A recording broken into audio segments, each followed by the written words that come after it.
Life సర్దుకుపోతేనే మన చుట్టూ బంధాలు ఉంటాయి. సర్దుకుపోకపోతే మనతో ఎవరు ఉండరు.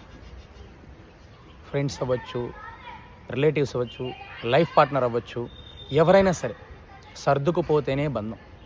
సర్దుకుపోకుండా నేను ఇంతే, అహంకారంతో ఉంటా, ఈగోతో ఉంటా, పొగరుగానే ఉంటా అంటే మన చుట్టూ ఎవ్వరూ ఉండరు. మన చుట్టూ ఒక నలుగురు మనుషులు ఉండాలన్నా, నలుగురితో మనం రిలేషన్షిప్ మెయింటైన్ చేయాలన్నా సర్దుకుపోవాలి. ఏది నీకు నచ్చినట్టు జరగదు. ఇక్కడ నువ్వు ఒకటి అనుకుంటే భగవంతుడు ఇంకొకటి రాసి పెట్టుంటాడు నీకు. ఇక్కడ ఏది నీకు నచ్చినట్టు జరగదు. నదీ ప్రవాహంలో పడ్డప్పుడు ఒక ఫ్లోలో వెళ్ళిపోవాలంతే. ప్రతీదీ కూడా భగవంతుడు నీ గత జన్మ కర్మానుసారంగా రాసి పెట్టేసి ఉంటాడు అన్నీ. నేను ఇది అనుకున్నా జరగలేదు, నేను ఏదో అనుకున్నా జరగలేదు, ఇట్లాంటివన్నీ అనుకోకండి. నదీ ప్రవాహంలో పడ్డట్టు ఫ్లోలో వెళ్ళిపోండి అంతే. అలాగే ఈగో, అహంకారం, పొగరు, కోపం ఇవన్నీ కంట్రోల్లో పెట్టుకోండి. సర్దుకుపోండి. ఒక బంధం కావాలి అనుకున్నప్పుడు ఒక మెట్టు దిగి సర్దుకుపోవడంలో తప్పులేదు.